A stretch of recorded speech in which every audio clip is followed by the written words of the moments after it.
एकता शर्मा और आज हम कर रहे हैं 9th क्लास में चैप्टर सेकंड बुक बिहाइव उसका चैप्टर सेकंड जैसे कि मैंने लास्ट वीडियो अपलोड करी थी उसमें एवलिन ग्लेनी के बारे में हमने पढ़ा था। वो भी चैप्टर सेकंड था लेकिन उस चैप्टर सेकंड का वो पार्ट 1 था। देखो यहाँ लिखा हुआ है पार्ट 2, वो था पार्ट 1 जिसमें एवलिन ग्लेनी के बारे में द साउंड ऑफ म्यूजिक, मतलब म्यूजिक का जो साउंड है, जो ध्वनि है उसके बारे में है। मतलब ये जो चैप्टर है सेकंड वो म्यूजिक के बारे में ही है, लेकिन उस चैप्टर में एवलिन ग्लेनी के बारे में बताया गया था जो कि सुन नहीं सकती थी, जो कि एक डीफ थी। तो उसके बारे में हमने पढ़ा था उस पार्ट 1 में। और अब हम पढ़ेंगे part 2 the shehnai of Bismillah खां।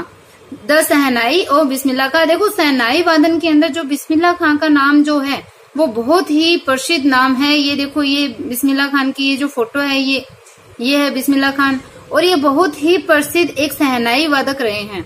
तो उनके बारे में ये जो चैप्टर है वो यहाँ बताया जाएगा। शहनाई है वो एक बहुत ही ऑस्पिशियस इंस्ट्रूमेंट मानी जाती है, जो अच्छे जो प्रोग्राम वगैरह होते हैं, ऑस्पिशियस जो ओकेजन होते हैं उन ओकेजन पे ये जो शहनाई है उसको बजाया जाता है। और जैसे ही मैं अगर बोलूँ कि शहनाई का नाम जहाँ पे भी आता है बिस्मिल्लाह खान का नाम है वो सबसे पहले लिया जाता है शहनाई वादन के अंदर। तो उन्होंने किस प्रकार से शहनाई को ऊंचाइयों तक पहुंचाया, कैसे उन्होंने सीखा, कैसे वो प्रभावित हुए, इस बारे में जो चैप्टर है इस चैप्टर के अंदर पूरा बिस्मिल्लाह खान के बारे में बताया गया है शहनाई को लेकर के। तो देखो हम चैप्टर को स्टार्ट करते हैं यहाँ से। Emperor Aurangzeb banned the playing of a musical instrument called pungi in the royal residence for it had a shrill unpleasant sound। कि एम्परर औरंगजेब, कि एम्परर होता है सम्राट, कि जो सम्राट औरंगजेब है उन्होंने बैंड होता है प्रतिबंधित कर देना। The playing of A musical instrument, playing मतलब बजाना, किसको, म्यूजिकल इंस्ट्रूमेंट। म्यूजिकल इंस्ट्रूमेंट होता है एक जो ध्वनि उत्पन्न करने वाला एक इंस्ट्रूमेंट, एक उपकरण। कॉल्ड पुंगी, जिसका नाम क्या था, pungi. In the royal residence, royal residence यानी शाही निवास में। फोर यहाँ पे बिकॉज के लिए आया है क्योंकि इट हैड, ये रखती थी क्या, एक श्रिल अनप्लीजेंट साउंड। तो श्रिल क्या होता है, एक तीखी, अनप्लीजेंट होता है एक अरुचिकर साउंड यानी ध्वनि। तो इसमें बताया है कि सम्राट औरंगजेब ने पुंगी कही जाने वाली जो म्यूजिकल इंस्ट्रूमेंट है, एक ध्वनि उत्पन्न करने वाला जो यंत्र है, उसको शाही निवास स्थान पे बैन कर दिया, वहां पे इसको प्रतिबंधित कर दिया था क्योंकि इसका साउंड जो है, इसकी जो ध्वनि है वो बहुत ही तीखी और अरुचिकर थी। तो पुंगी कही जाने वाली जो एक म्यूजिकल इंस्ट्रूमेंट था उसको किसने बंद किया, औरंगजेब ने उसको प्रतिबंधित कर दिया था। कहाँ पे, रॉयल रेजिडेंस के अंदर। तो शाही निवास के अंदर पुंगी कही जाने वाला म्यूजिकल इंस्ट्रूमेंट को सम्राट औरंगजेब ने बैन कर दिया, उसको प्रतिबंधित कर दिया था क्योंकि इसका जो साउंड है वो बहुत ही तीखा और अनप्लीजेंट था, क्योंकि इसका साउंड तीखा और अरुचिकर था। Pungi became the generic name for reeded noise makers, कि जो पुंगी थी वो बिकेम यानी बन गई थी। द जेनेरिक नेम, जेनेरिक होता है एक कुख्यात, एक बहुत ही बुरा नाम, जो उसका नाम था वो बन गया था, एक कुख्यात नाम बन गया था। फॉर रीडेड देखो रीड क्या होता है, सरकंडे जिसको अगर बोला जाए कि एक ऐसे जैसे घास टाइप कुछ उगता है, ऐसे डंडे से होते हैं जिसकी वो बस सीधे खड़े रहते हैं, उनको बोलते हैं सरकंडे। तो जो रीडेड नॉइज मेकर होता है एक बहुत ही मतलब तेज आवाज करने वाला, कर्कश जो साउंड है वो क्रिएट करने वाला। तो इसने बताया है कि ये जो पुंगी थी वो एक रीडेड मतलब एक सरकंडे से जो बना जो नॉइज मेकर्स था, जो सरकंडे से बने जो कर्कश जो स्वर थे, कर्कश जो साउंड था, उसके लिए ये कुख्यात नाम है वो बन गई थी। क्या, पुंगी है वो कुख्यात हो गई थी। तो सरकंडे से बने जो कर्कश स्वर है उसको उत्पन्न करने के लिए पुंगी है वो एक जेनेरिक नेम है वो बन गया था, एक कुख्यात नाम बन गया था। मतलब सभी लोग मानने लग गए थे कि ये पुंगी है वो रीड जो थे सरकंडे उनसे बनी होती थी, जिसका साउंड है वो बहुत ही कानों को चुभने वाला होता था, बहुत ही शोर करने वाला होता था, इससे आए ये noise makers. Few had thought that it would one day be revived, कि few had thought, few है वो नेगेटिव सेंस में आता है। few का मतलब होता है कि न के बराबर लोग, यहाँ पे नो या नोट नहीं दिया गया है लेकिन फिर भी ये नेगेटिव जो सेंस है वो दर्शाता है ए फ्यू होता है पॉजिटिव सेंस के लिए। तो फ्यू हैड थॉट कि लोगों ने सोचा भी नहीं था, थॉट होता है सोचना, कि लोगों ने सोचा भी नहीं था दैट कि it would one day be revive, कि एक दिन ये रिवाइव हो जाएगा, एक दिन ये पुनर्जीवित कर दिया जाएगा, ऐसा किसी ने भी नहीं सोचा था। A barber family of professional musician who had access to the royal palace decide to improve the tonal quality of the pungi. तो देखो, ये बार्बर फैमिली की, एक फैमिली का, एक परिवार का जो बार्बर यानी जो नाई, और प्रोफेशनल म्यूजिशियन कि प्रोफेशनल जो म्यूजिशियन थे, मतलब जो व्यावसायिक जो म्यूजिशियन थे, संगीतज्ञ थे, तो जो पेशेवर संगीतज्ञ या जो व्यावसायिक जो संगीतज्ञ थे, उनके परिवार का एक नाई who had access to the royal palace, कि जो कि एक जो पैलेस यानी महल होता है, तो एक जो शाही, रॉयल यानी शाही महल तक जिसकी पहुंच थी, उसने डिसाइडेड यानी निश्चय किया टू इम्प्रूव होता है सुधारना, the tonal quality of the pungi, कि पुंगी की जो टोनल यानी ध्वनि उत्पन्न करने वाली जो क्वालिटी थी, जो उसकी गुणवत्ता थी, उसको सुधारने का निश्चय किया। किसने? प्रोफेशनल म्यूजिशियन के परिवार के नाई ने। तो जो व्यावसायिक म्यूजिशियन या जो संगीतकार के परिवार का एक नाई था, जिसकी पहुंच रॉयल पैलेस तक थी, शाही महल तक जिसकी पहुंच थी, उसने पुंगी की जो टोनल क्वालिटी थी, पुंगी की जो ध्वनि की जो किस्म थी, जो गुणवत्ता थी, उसको सुधारने का उसने निश्चय किया।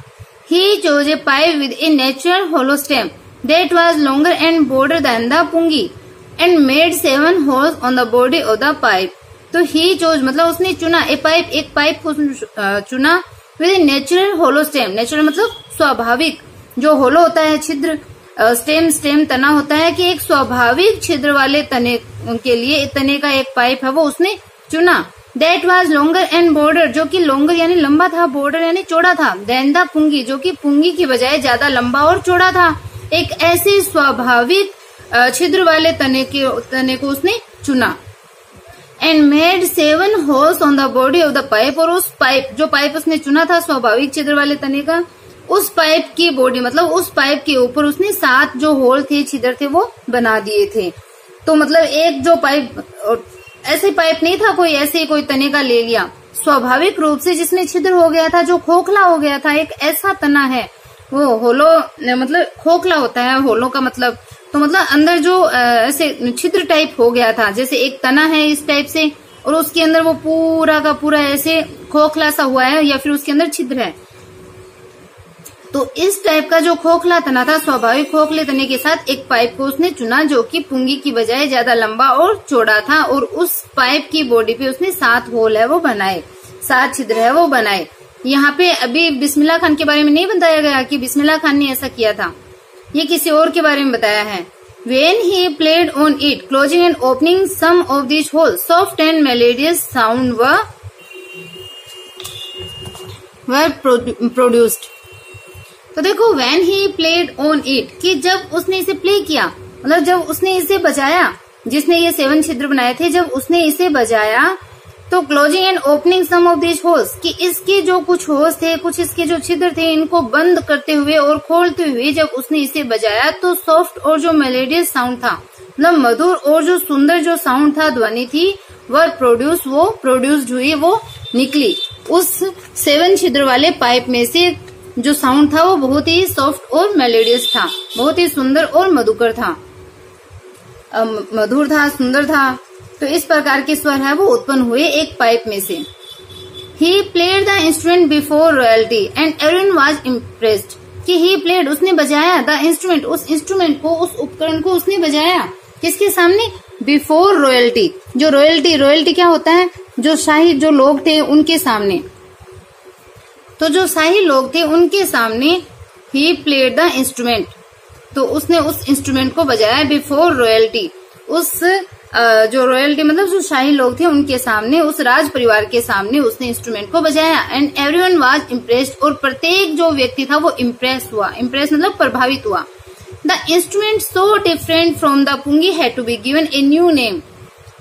द इंस्ट्रूमेंट, कि ये जो इंस्ट्रूमेंट था, उपकरण था, सो डिफरेंट, वो इतना डिफरेंट था फ्रॉम द पुंगी से, had to be given a new name, कि उसको एक नया नाम देना पड़ा। कि ये जो इंस्ट्रूमेंट था, जो यंत्र था, वो पुंगी से इतना डिफरेंट था, इतना अलग था, जिसको एक नया नाम है वो देना पड़ा था। As the story goes, since it was first played in the Shah chambers and was played by a nai, the instrument was named the Sehnai. तो as the story goes, जैसे कि ये स्टोरी है, मतलब जैसे कि ये कहानी है वो मतलब बताती है कि सिंस, क्योंकि it was the first played in the Shah chamber, क्योंकि ये सबसे पहले शाह चैम्बर में, शाह मतलब जो सम्राट का जो चैम्बर था, कमरा था, उसके अंदर ये बजाया गया था. एंड वाज प्लेड बाय ए नाई, और एक नाई के द्वारा, बार्बर के द्वारा बजाया गया था. तो the instrument was named the shehnai. तो इंस्ट्रूमेंट को क्या कहा गया? सहनाई है वो कहा गया, इसको नाम सहनाई दिया गया.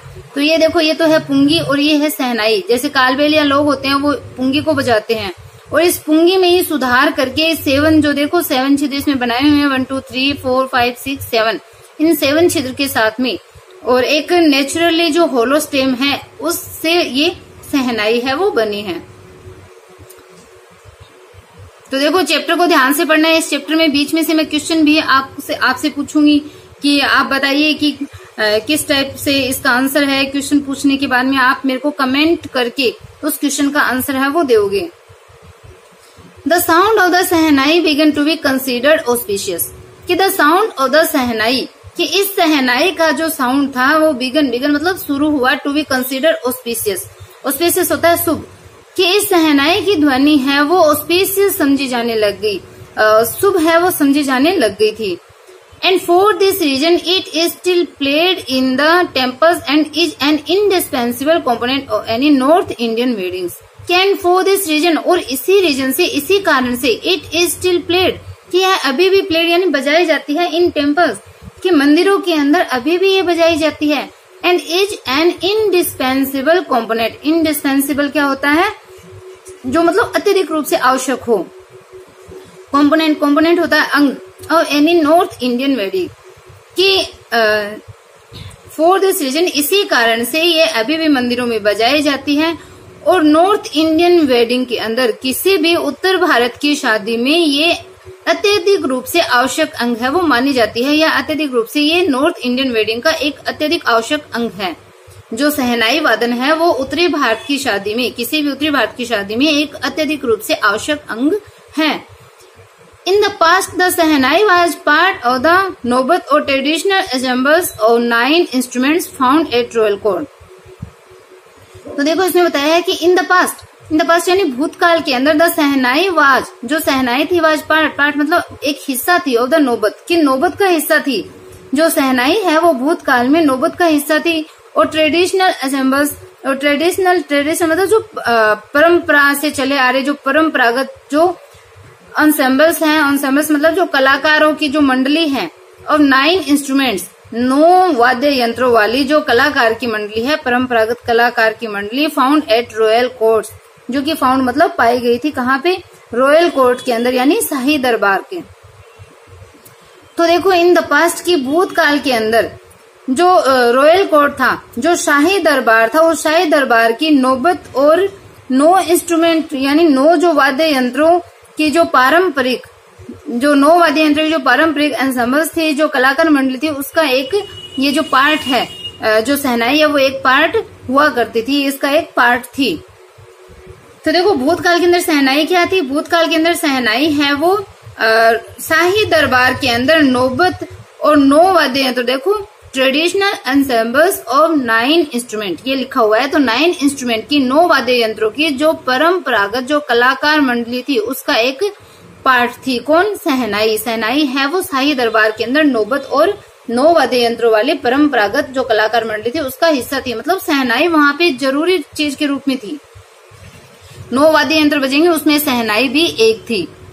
Till recently it was use only in temples and weddings. कि टिल रिसेंटली मतलब उसी समय से लेकर के, मतलब जो टिल रिसेंटली मतलब अभी हाल ही के समय तक, रिसेंटली होता है हाल ही में, तो कुछ समय पहले तक इट वॉज यूज्ड, कि ये यूज की जाती थी only in temples and weddings, कि कुछ समय पहले तक ये केवल मंदिरों में और शादियों में यूज की जाती थी, वहां पे इनका जो प्रयोग है वो होता था.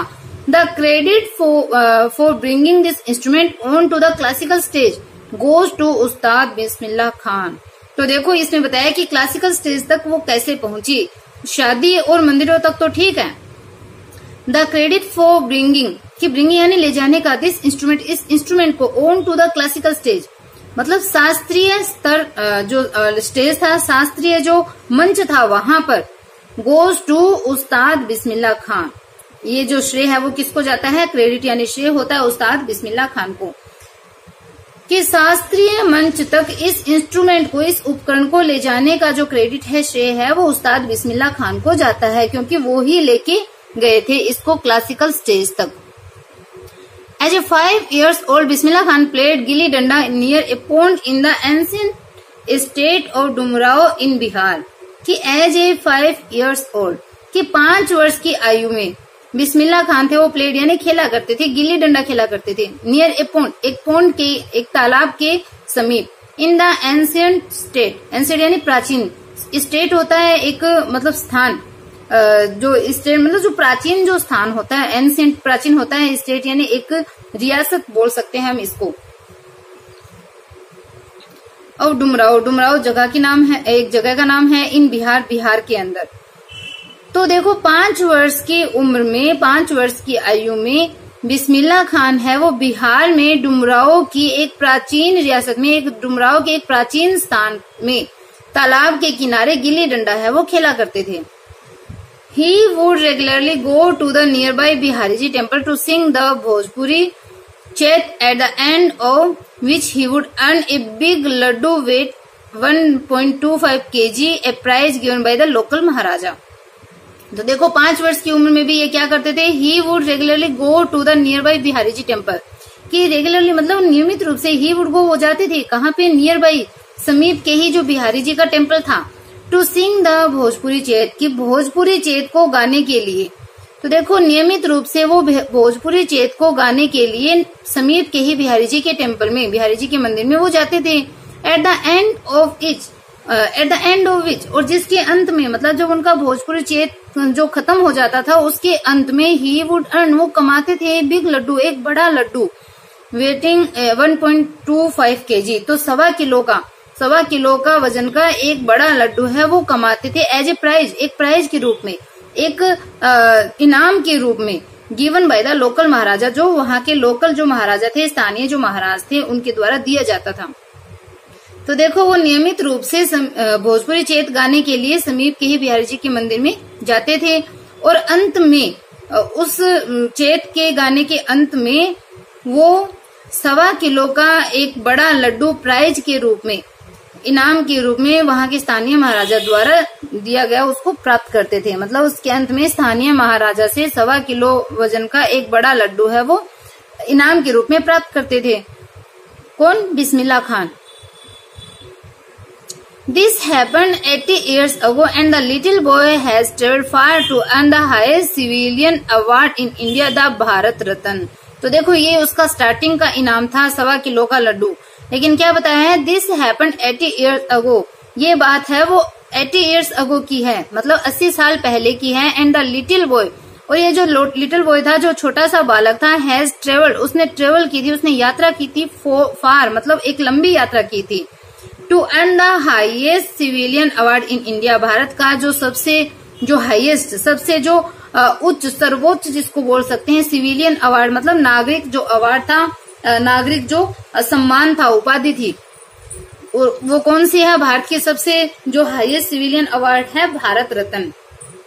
तो ये 80 साल पहले की बात है। इस छोटे से लड़के ने सर्वोच्च नागरिक अवार्ड, भारत में सर्वोच्च नागरिक अवार्ड को प्राप्त करने के लिए बहुत लंबी यात्रा की थी, जो क्या था? भारत रत्न, या फिर ऐसे बोल सकते हैं कि उस छोटे से लड़के ने भारत में सर्वोच्च नागरिक अवार्ड, और फिर कोमा लगा के लिख सकते हैं भारत रत्न को प्राप्त करने के लिए लंबी यात्रा करी थी। तो इनको मतलब ऐसे अवार्ड नहीं दिया जाता, बहुत कठिन परिश्रम करना पड़ता है, बहुत दूर चलना पड़ता है, बहुत लंबा मतलब अपने आप को अपना स्ट्रगल करना पड़ता है, तभी कोई चीज है वहां पे हमें सक्सेस है वो प्राप्त हो सकती है।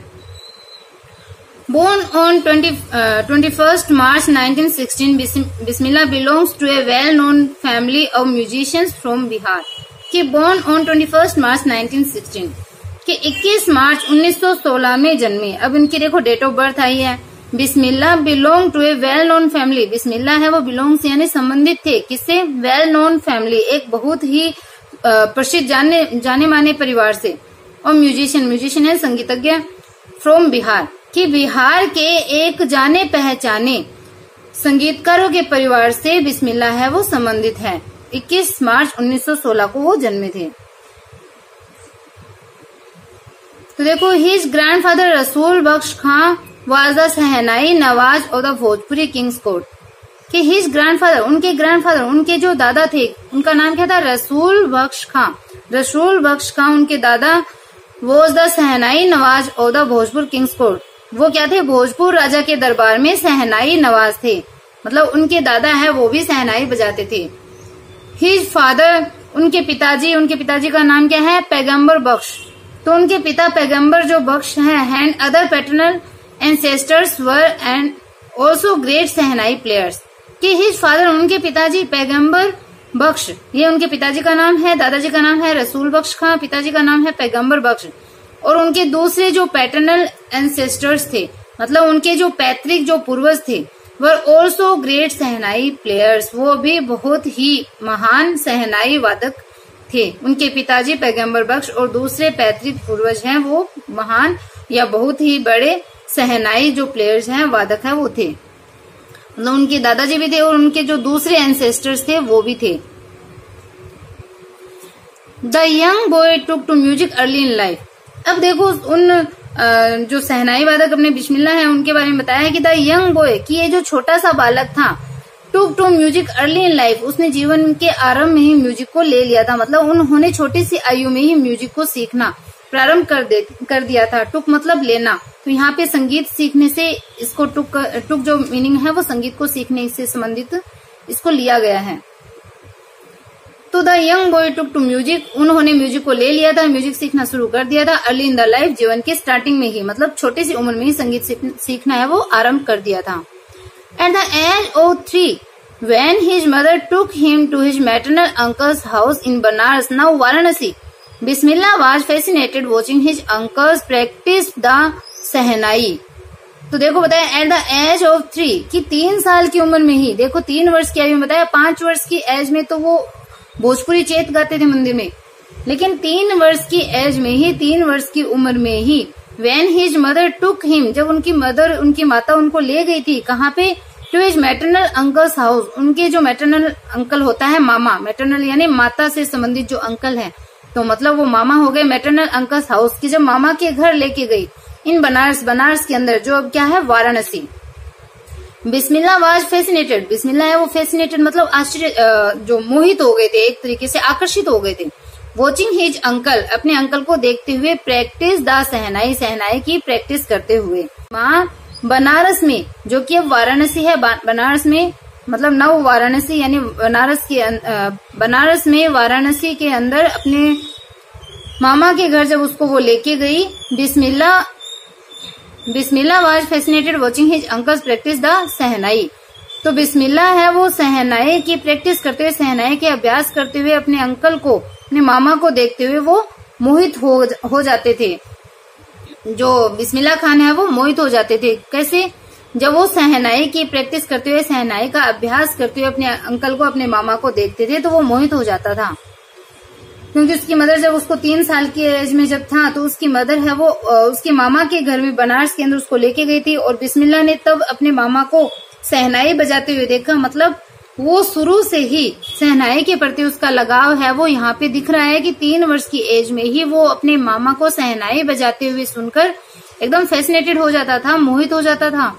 सून Bismillah started accompanying his uncle Ali Bakhsh, अब देखो उसके अंकल का नाम, मामा का नाम दिया है Ali Bakhsh, to the Vishnu temple of Banaras where uncle was employed to play the shehnai. कि सून शीघ्र ही बिस्मिल्लाह स्टार्टेड, बिस्मिल्लाह ने स्टार्ट कर दिया, उन्होंने शुरू कर दिया था। अकम्पनिंग मतलब साथ जाना, हिज अंकल अपने अंकल अली बख्श के साथ, to the Vishnu temple, Vishnu temple में वो बनारस के, वेयर जहाँ पे बख्श वाज एम्प्लॉयड, बख्श वो नियुक्त थे, टू प्ले द शहनाई, शहनाई बजाने के लिए। कि शीघ्र ही बिस्मिल्लाह है वो अपने मामा अली बख्श के साथ बनारस के विष्णु मंदिर में जाना शुरू कर दिया, जहाँ पे बख्श है वो शहनाई बजाने के लिए नियुक्त थे। Ali Bakhsh would play the shehnai and Bismillah would sit captivated for hours on end. कि Ali Bakhsh would play the shehnai, जो अली बख्श है वो क्या करते थे, सहनाई बजाते थे। अली बख्श वहां पे सहनाई बजाते थे मंदिर के अंदर जो विष्णु टेम्पल था। एंड बिस्मिल्लाह वुड सिट, और बिस्मिल्लाह है वो सिट मतलब बैठा करते थे। कैप्टिवेटेड, कैप्टिवेटेड होता है मंत्रमुग्ध हो जाना। फॉर आवर्स मतलब घंटों तक, ऑन एंड कि घंटों तक, उसके अंत होने तक, उस सहनाई वादन के खत्म होने तक घंटों तक बिस्मिल्लाह है वहां पे मंत्रमुग्ध सा मतलब एकदम उससे लगाव करता हुआ या इम्प्रेस होता हुआ, प्रभावित होता हुआ या फैसिनेटेड होता हुआ, मंत्रमुग्ध होता हुआ वहां पे बैठा करता था। बिस्मिल्लाह जो छोटे से थे अपने मामा के साथ जाने लग गए थे मंदिर में, उस टाइम तक उनको सहनाई बजानी नहीं आती थी, बस वो सहनाई की प्रति वो आकर्षित थे, अट्रैक्ट थे। तो वो अपने मामा के साथ विष्णु टेम्पल की तरफ, विष्णु टेम्पल जब वो जाते थे वहां पे वो सहनाई बजाने के लिए नियुक्त थे। अली बख्श जो उनके मामा थे उनके साथ वो जाने लग गया। तो वहां पे जो अली बख्श थे वो तो सहनाई बजाते और बिस्मिल्लाह है वो घंटों तक लगातार वो मंत्रमुग्ध होता हुआ बैठा रहता था। स्लोली ही started getting lessons in playing the instrument and would sit practising throughout the day.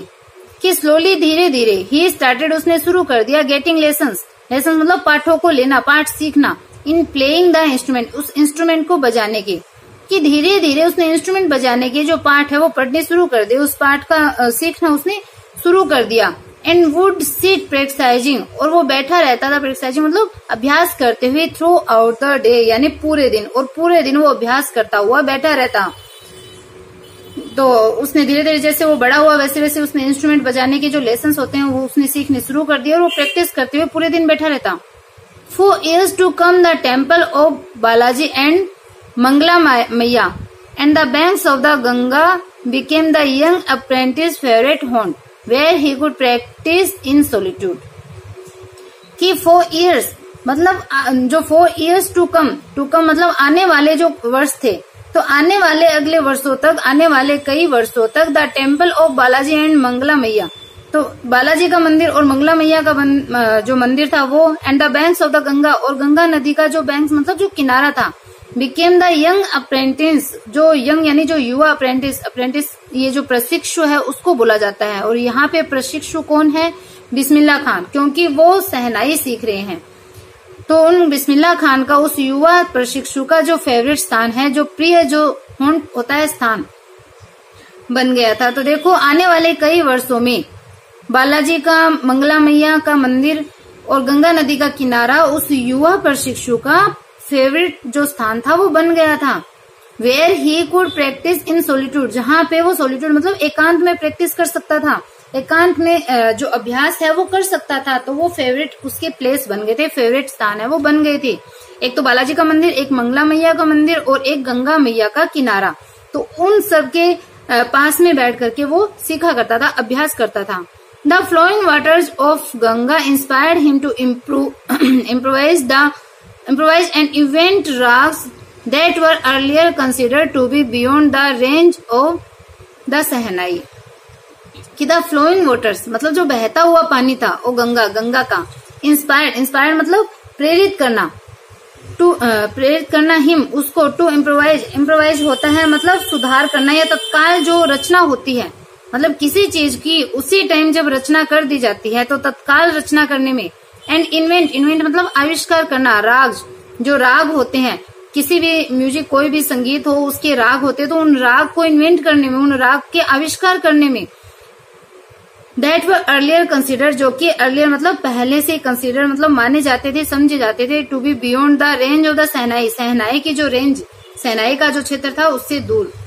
तो गंगा नदी का जो बहता हुआ पानी था, गंगा नदी का बहता हुआ पानी उसको इम्प्रोवाइज मतलब तत्काल रचना करने में और राग को इन्वेंट करने में, राग का आविष्कार करने के लिए उसको इंस्पायर करते थे, उसको प्रेरित करते थे।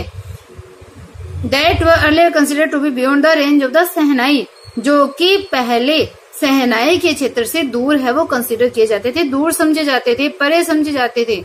तो वो जो गंगा नदी का बहता हुआ पानी था वो उसको तत्काल रचना करने में और राग के आविष्कार करने में उसको इंस्पायर करते थे। उन बिस्मिल्लाह खान ने वहां पे बैठ करके, गंगा नदी के किनारे बैठ करके तत्काल रचना करने भी उन्होंने सीख ली। उस संगीत जो बहता हुआ पानी था उससे जो स्वर निकल के आते थे, उनसे जो साउंड निकलता था, उनसे वो कई राग और जो तत्काल रचना है वो कर देते थे, जो कि पहले शहनाई के क्षेत्र से दूर समझी जाती थी। तो आई होप आपको जो पढ़ाया है वो समझ में आया है।